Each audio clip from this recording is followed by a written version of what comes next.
Hello and welcome to another episode of the Historic Challenges. And today, as you can see, we actually have 6 challenges left, whereas I thought we only had 4 for this episode. So we're going to actually try and do 6 challenges in this episode. I will probably cut it down a little bit more so it doesn't take so long, to get through them all. But anyway, we're on the 2011 Honda once again for this challenge. Obviously, the last episode we spent the entirety on the 2011 Honda, and we're back on it once again here, but this time with Dovizioso. So Dovizioso's moved at Mugello. Making the podium at Mugello is an indescribable emotion for an Italian. Andrea Dovizioso has experienced it 6 times up to 2018, the first in 250, then in Motogp in 2010. Repeating this the following year was not easy. With 4th place in qualifying, however, Andrea Dovizioso starts well and sits third behind the 2 phenomena, Casey Stoner and Jorge Lorenzo. On lap 8, he trims the gap and overtakes a Spanish rider who overtakes him on lap 12.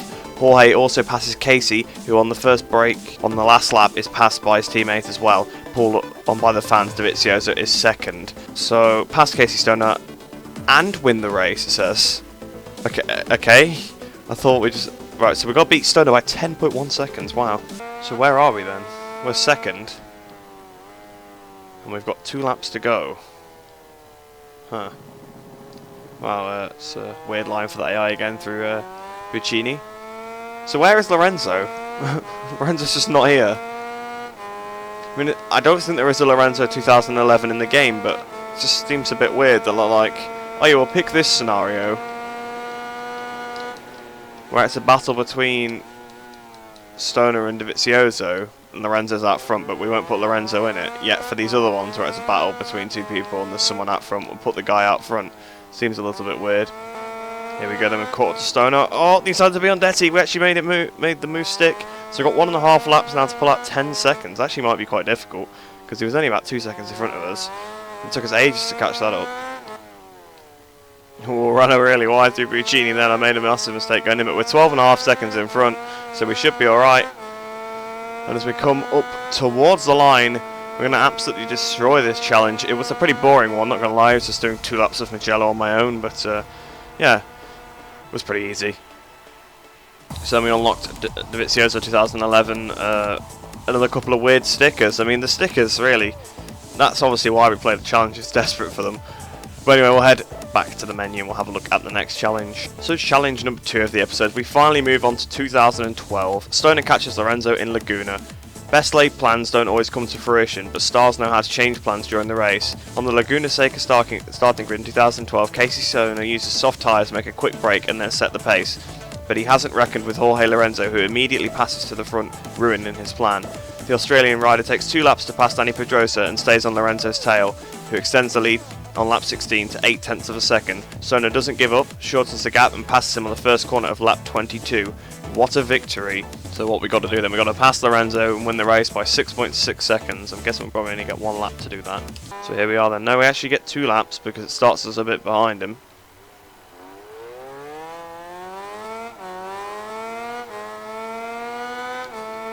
So Lorenzo's done a 1 minute 30.2. I got a penalty, wow, okay, that's quite harsh. And I've gone into the gravel. Oh, well, I realised why I ran so hot, because these bikes don't even have engine braking on, apparently. They only have traction control, it's the only riding area we have left. Because obviously we've now gone into the 1000cc era, so it's basically the start of the regulations we have now.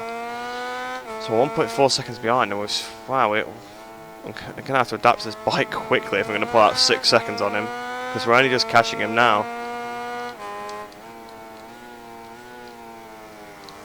We're straight underneath the corkscrew, but oh, we've took the Rossi line, so we've lost the position again. That's not gone too well. So we're trying to swoop around the outside. Can we get it done? Yes, we can. Wheelied up to the light. Stop wheeling! I think we might have lost that one. Yeah, we did. We didn't do enough. We were out by 50 thousandths of a second. Here we go, so we passed him on the run up towards the corkscrew this time. Hopefully we can actually pull out the gap properly. Up towards the line again then, so will we have done it this time? I think so. I think we were, well, we'd already got past the time, so long we didn't lose time. So we beat him by 8.3 seconds a second time then. So we got a feather for his efforts there, but I was just trying to get gold in it. It kind of annoyed me. But that was probably the first challenge that was quite difficult.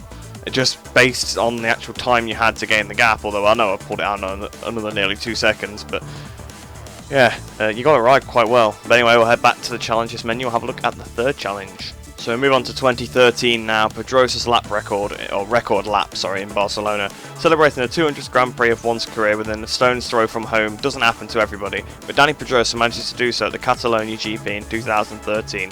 Although he didn't win the Grand Prix itself, his racing qualifying is a true masterpiece. With the first set of tyres he sets the best time, and then after changing tyres he records an unimaginable 140.983 that annihilates Casey Stoner's historic record that stood for 5 years. Pedrosa lowers it by 0.2 of a second before becoming the first man to ride under the 141 barrier in Barcelona, and his pursuers sit 0.6 of a second back. Amazing Dani. So what we've got to do then, we've only got to set a 143.8, and obviously it's going to be the old Barcelona. Obviously it's very similar, it's going to feel basically that.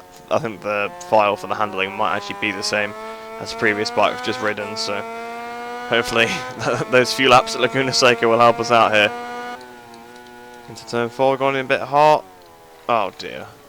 We've managed to keep it on the track so far for this attempt anyway. So we go down towards turn 9.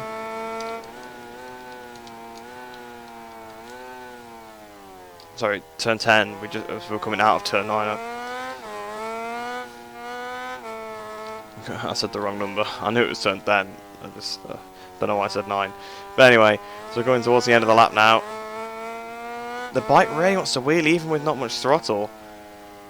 These bikes are a real handful with the real electronics settings. Out the last corner then.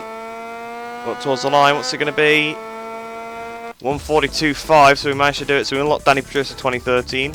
We unlock, I don't know, is that a dragon sticker and then an emoji? So we'll head back to the menu, we'll have a look at challenge number 4. So once again 2013, but this time we're on a Yamaha. Lorenzo gives himself pole position on his track.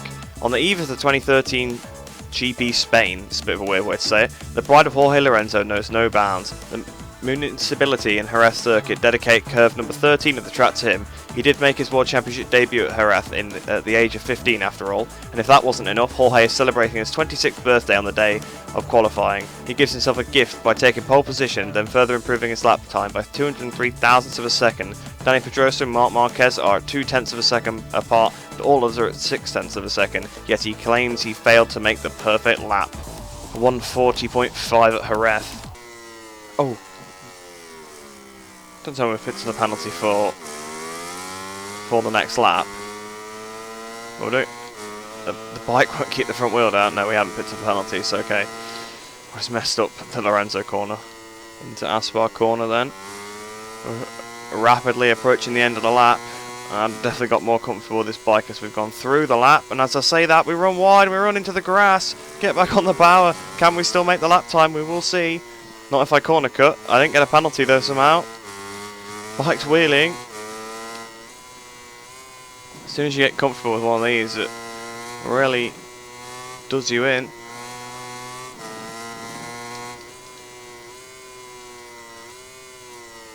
The approach of the Jorge Lorenzo corner. Try to fire it out like we would modern day. Up towards the line, 137, 138, 139. We still did it even with a trip through the grass there. So that was pretty close. So we got unlocked Jorge Lorenzo 2013. We unlocked a bat and a annoyed emoji. So we'll head back to the menu and we'll look at the 5th challenge of the episode. So once again we are in 2013 and once again we are Jorge Lorenzo. Lorenzo and Marquez, gifts in Silverstone. Marc Marquez and Dani Pedrosa are competing for the 2013 MotoGP Championship with Honda and Jorge Lorenzo with Yamaha. The latter is still struggling with a shoulder injury he picked up at Aston and Sachsenring, but doesn't give up and returns to the top step of the podium at Silverstone.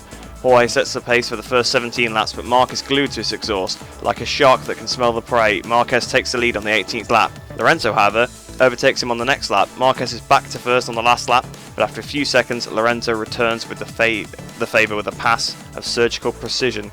I actually remember this race, I was actually there when it happened. So we got to beat Marquez by 5.8 seconds. So Pedrosa's actually right behind us as well, going to keep us on his toes, I suppose, as we go towards Cop's corner. I've gone in way too hot for Cop's. Actually not too bad. Obviously Marquez broke very early as well. We got past him now, we've got to get 5.8 seconds. I think this is probably the longest track, other than Austin. really, so I suppose that would be the track we'd have the best chance of pulling out 5.8 after overtaking on the same lap. The gap's 6 seconds, we've got enough of a lead, we've just got to not make a big mistake into Brooklands, through Luffield and Woodcut. Woodcut's probably the most dangerous corner in this game. Easy to clip the inside curves. We go through Luffield, then we've run a little bit wide, but can we cut back for a late apex at Luffield? Yes, we can. Here we go then through Woodcut, leaving plenty of a gap between myself and the inside apex. The outside one's not great either, but what did we do? How much did we beat Marquez by? I think we passed quite comfortably. We beat him by 9.9 seconds, yes. So we unlock the factory Yamaha team from 2013, a bit of a Spartan helmet and a money emoji. So we'll head back to the historical challenges menu and we will look at the last challenge of the modern era and of the episode. So once again we are on a Yamaha here in 2013. Valentino returns to Yamaha and to the podium. After 2 years below expectations with Ducati, Valentino Rossi starts to find the big positions as soon as he returns to Yamaha at the Qatar GP in 2013. The Doctor is unlucky in qualifying, and in the first lap he goes off the track in an attempt to overtake Andrea Dovizioso's Ducati. On lap 7 he's still 6th, but when he frees himself from Stefan Bradley, changes the pace. In 10 laps he recovers over 4 seconds on the trio in front of him, while Jorge Lorenzo is far behind. With 3 precise moves, Valentino passes first Cal Crutchlow, then Danny Pedrosa, and finally Marc Marquez. Even second place can bring joy. So we've got to pass Marquez and Pedrosa, and then hold a 5-second advantage to the finish line. We are right behind them. Lorenzo's out front. I'd say have a go at trying to catch Lorenzo, but to be honest I don't think I can with the how much I'm struggling with these bikes. So we're going to turn 1, we're going to go on underneath Marquez. That was one of those things that was a combination of me going in a little bit hot and him going very slow. But that's actually quite close to my normal line through that corner. So we've now taken second. I must say the M1 does feel a bit better than the Honda did, so hopefully maybe we can have an attack on Lorenzo. How far up the road is he? 5.2. Oh, here we go, we're getting close to Lorenzo through the fast stuff. 7/10 of a second behind him. Here we go. Around the outside, up into the lead. We take the lead of the race. See the track limits a little bit. I'm guessing that'll be over 5 seconds because Lorenzo is over 5 seconds in front of the 2 Hondas. Out of the last corner. Well, towards the line we go then. It's going to be a win for Rossi on his return to Yamaha in 2013. With a 1:53.5, which is actually not a terrible lap on that last lap as well. So there we go then, we unlock Rossi 2013, we unlock a gorilla and it looks like an emoji it's bumped its head. We got a 11.5 second advantage over Marc Marquez, so we definitely started to find us form with that bike by the last challenge. But I hope you have enjoyed that one. I know it was obviously, it might have been a slightly longer episode, obviously I will have edited a little bit more, cut bits out obviously to try and trim it down so it's not too long. But yeah, like I said, I hope you have enjoyed that one, hope you enjoy the rest of your day, hope you're all staying safe. I shall see you in the next video.